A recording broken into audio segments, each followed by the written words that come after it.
तो आज हम आपको ले चलते हैं सूरजपुर। एक गांव, धूल भरी गलियां, लेकिन वहां एक कहानी है। हाँ, एक मोची की कहानी। विक्रम नाम है उसका। और उसकी बनाई हुई जूतियां, जिन्हें वहां भंदई कहते हैं। बिल्कुल। और ये सिर्फ मतलब पहनने की चीज नहीं है। नहीं नहीं, उनमें तो जैसे गांव की मिट्टी की महक है, वहां के लोगों की आत्मा है। उनके सपने भी। हर जोड़ी के पीछे घंटों की मेहनत है, एक उम्मीद है। सही कहा। और इसी कहानी में दो लोग आमने सामने आते हैं, बिल्कुल अलग दुनियाओं से। एक तो विक्रम, अपना हुनरमंद कारीगर। जिसकी दुनिया सिमटी है अपनी दुकान और चमड़े की गंध में। और दूसरी तरफ हैं सांसद रामेश्वर सिंह, दिल्ली से आए हुए। अच्छा, एक अजनबी मेहमान गांव में। हाँ, और उनका आना भी अपने आप में एक नजारा था। कैसा? सफेद खादी का कुर्ता पायजामा, कंधे पर लाल गमछा, एकदम नेताजी वाला अंदाज। लेकिन उनकी नजर टिक गई विक्रम की दुकान पर, उन भंदई पर। जैसे कोई कला का पारखी हो। बिल्कुल वैसा ही। कहने लगे कि मैं तो कारीगरी का बड़ा प्रेमी हूं। विक्रम के हुनर की बहुत तारीफ की। अच्छा, तो सिर्फ तारीफ ही की? नहीं, बात आगे बढ़ी। उन्होंने विक्रम को 100 जोड़ी भंदई का ऑर्डर दे दिया। 100 जोड़ी? ये तो बहुत बड़ा ऑर्डर हुआ विक्रम जैसे कारीगर के लिए। हाँ, बहुत बड़ा। लेकिन ये सिर्फ एक खरीद फरोख्त का मामला नहीं लगा। इसमें जैसे विक्रम की कला को एक पहचान मिली। और शायद एक अनकहा सा रिश्ता भी, सांसद की तरफ से कला के लिए एक सम्मान जैसा। एक तरफ तो ये चल रहा था कला का सम्मान। पर गांव में एक और कहानी पक रही थी, एक पुराना जख्म। कौन सा? गांव की जो गौशाला की जमीन थी, कोई 20 एकड़। हाँ, जो सबकी साझा होती है। उसी पर कुछ दबंगों ने कब्जा कर लिया था। ओह, तो फिर जानवरों का क्या? वही तो, जानवर भूखे, किसान लाचार। ये सिर्फ जमीन नहीं गई थी, जैसे गांव की आत्मा पर चोट लगी थी। ये तो बहुत गंभीर बात है। हाँ, और इसी मिलीजुली तस्वीर को हम आज थोड़ा और समझने की कोशिश करेंगे कि ये कहानी हमें कहाँ ले जाती है। कारीगरी, गांव का जीवन, राजनीति। सत्ता के दाव पेंच, इंसानी रिश्ते, सब कुछ उलझा हुआ है इसमें। चलिए तो फिर विक्रम की कला से ही शुरू करते हैं। कैसी थी उसकी कारीगरी?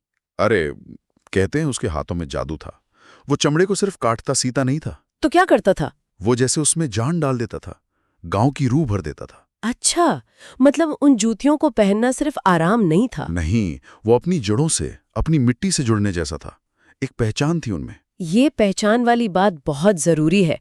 ये सिर्फ जूते नहीं थे, ये सूरजपुर की संस्कृति का हिस्सा थे। शायद यही बात सांसद रामेश्वर सिंह को खींच लाई। हाँ, हो सकता है। एक शहरी नेता और उसे गांव की इस देसी कला में इतनी दिलचस्पी, ये थोड़ा सोचने वाली बात है। क्या ये सचमुच कला के लिए इज्जत थी या कुछ और? देखिए, ये कहना मुश्किल है। हो सकता है दोनों बातें हों। मतलब राजनेता भी तो इंसान है, उन्हें भी कला अच्छी लग सकती है। हाँ, ये तो है। पर साथ ही वो अपनी छवि का भी ध्यान रखते हैं। ये दिखाना कि हम जमीनी कला की कद्र करते हैं, ये उनके लिए फायदेमंद भी हो सकता है। हाँ, ये पहलू भी है। अच्छा, फिर वो 100 जोड़ी जूतियों का ऑर्डर, विक्रम के लिए उसका क्या मतलब रहा होगा? सोचिए जरा, शायद उसकी कला को मिली सबसे बड़ी पहचान। पैसों से भी ज्यादा बड़ी? हाँ, शायद। एक सांसद सीधे उससे काम मांग रहा है इतनी बड़ी तादाद में। उसका आत्मविश्वास कितना बढ़ा होगा। बिल्कुल। ऐसा लगा होगा कि सत्ता और कारीगर के बीच की दूरी कम हो गई। उस पल के लिए तो जरूर लगा होगा। कला जैसे राजनीति पर भारी पड़ गई। कमाल है कि कैसे एक हुनर दो अलग दुनियाओं को जोड़ सकता है। हाँ, लेकिन जैसा आपने कहा, सूरजपुर में नीचे ही नीचे कुछ और भी उबल रहा था। वही गौशाला वाली जमीन का झगड़ा। 20 एकड़ साझी जमीन और उस पर कब्जा। सोचिए, वो जानवर बेचारे, उनका पेट उसी जमीन से पलता था। और वो किसान जो शायद पीढ़ियों से उनकी देखभाल करते आए थे। कितनी बेबसी महसूस हुई होगी उन्हें। ये सिर्फ पैसों का नुकसान नहीं था। नहीं, ये गांव के उसूलों पर, उसके सामाजिक ताने बाने पर हमला था। और गौशाला का मुद्दा तो वैसे भी बहुत संवेदनशील होता है गाँव में। हाँ, परंपरा और कभी-कभी धर्म से भी जुड़ा होता है। उस पर कब्जा मतलब सीधे गांव की व्यवस्था को चुनौती देना। और ये जो अंदर ही अंदर गुस्सा था, ये फूटा फिर कहाँ? गांव की चौपाल पर, जहाँ सब लोग इकट्ठा होते हैं, बात करते हैं। अच्छा, पंचायत जैसी जगह पर? हाँ, वही।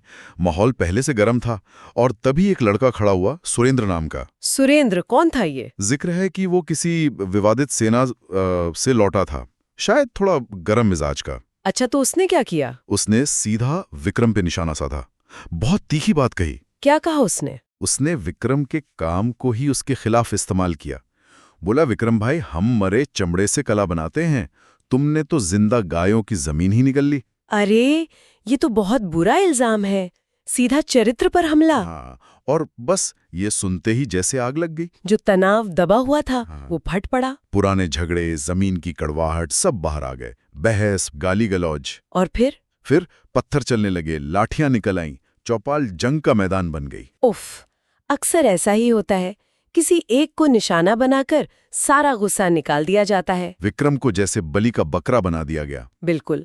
और इस मारपीट में, भगदड़ में विक्रम जमीन पर गिर गया। जब भीड़ हटी तो पता चला उसका बायां हाथ टूट गया है। बायां हाथ? वही हाथ जिससे वो... हाँ, जिससे वो भंदई बनाता था, जिसमें उसका हुनर था, वो हाथ अब बेकार हो गया। ये तो बहुत ही दुखद है। कितनी बड़ी विडंबना है। जिस कला ने सम्मान दिलाया, उसी से जुड़े विवाद ने उसे ये चोट दे दी। लेकिन सुना है हाथ टूटा पर हौसला नहीं। हाँ, सामग्री में ऐसा इशारा है कि विक्रम अंदर से मजबूत रहा। ये खबर फिर गांव से बाहर निकली होगी। हाँ, अखबारों में छपी और पहुंच गई दिल्ली, सांसद रामेश्वर सिंह तक। तो उन्होंने क्या किया? खबर मिलते ही फौरन सूरजपुर आए। अच्छा। सीधे गांव पहुंचे और सबसे पहले मोचियों से मिले, विक्रम के लोगों से। हमदर्दी जताने? हमदर्दी से ज्यादा उन्होंने बड़ी मजबूत आवाज में कहा। क्या कहा? कहा, ये गुंडागर्दी है, तुम्हारे हर घाव का हिसाब मांगा जाएगा। तुम हक रखते हो हिसाब मांगने का, मैं देख लूंगा सब, ये नहीं चलेगा। वाह, सुनने में तो बहुत दमदार लगता है। हाँ, उस पर लगा जैसे वो वाकई गुस्से में है, न्याय दिलाना चाहते हैं। एक नेता से ज्यादा एक संवेदनशील इंसान की तरह। बिल्कुल। लेकिन फिर वही सवाल कि ये कितना असली था, कितनी चिंता थी विक्रम के लिए, और कितना राजनीति, स्थिति को संभालने का, शायद फायदा उठाने का दाव। हाँ, राजनीति में अक्सर नियत साफ नहीं होती, मिलीजुली होती है। हो सकता है उन्हें सच में दुख हुआ हो, पर साथ ही वो ये भी सोच रहे हों कि इससे उनकी छवि पर क्या असर पड़ेगा। और इसका जवाब शायद उनके आगे के कामों से मिलता, जो मैं पता नहीं। बिल्कुल। और कहानी का अंत भी हमें इसी अनिश्चितता में छोड़ देता है। जब सांसद गांव से लौट रहे होते हैं अपनी गाड़ी में, हाँ, उनका एक पुराना साथी, शायद कोई करीबी सलाहकार, वो उनके पास आकर कुछ कहता है धीरे से। और वो शब्द जैसे पूरी कहानी का निचोड़ है, बहुत कड़वे लेकिन शायद सच्चे। क्या कहता है वो? वो कहता है, सांसद जी, अब न गांव वाले भोले रहे न हम, जिंदा गाय की राजनीति या मरे चमड़े का चमत्कार, सच पूछो तो दोनों ही गलत है। दोनों गलत हैं। हाँ, और आगे कहता है, बस हमें हमेशा इन दो गलतियों में से एक चुनना पड़ता है, और अजीब बात है कि इस चुनाव में हम हर बार हारते हैं। बाप रे, ये तो बहुत ही निराशावादी नजरिया। निराशावादी है, पर शायद राजनीति की हकीकत के करीब भी। और ये सुनकर सांसद रामेश्वर सिंह, उनकी आंखों में एक गहरी उदासी छा जाती है, वही आंखें जो थोड़ी देर पहले संकल्प से भरी थीं। ये उदासी क्यों? क्या उन्हें साथी की बात सच लगी? शायद, या शायद उन्हें अपनी बेबसी का एहसास हुआ कि वो चाह कर भी शायद पूरा न्याय नहीं कर पाएंगे, राजनीतिक मजबूरियां रोकेंगी। हो सकता है।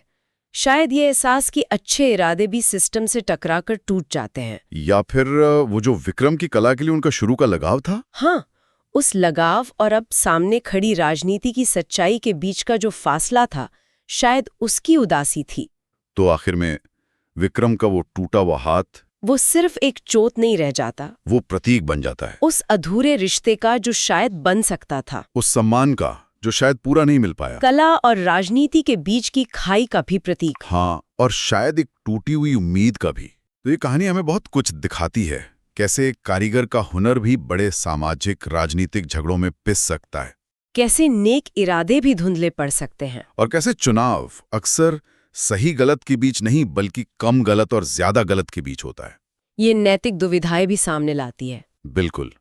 तो सूरजपुर की ये कहानी सिर्फ एक गांव की कहानी नहीं है। नहीं, ये एक आईना है हमारे समाज का, हमारी राजनीति का। दिखाती है कि कैसे गांव के छोटे मुद्दे भी बड़े राष्ट्रीय मुद्दों से जुड़े होते हैं। गाय, जमीन, जाति, सियासत।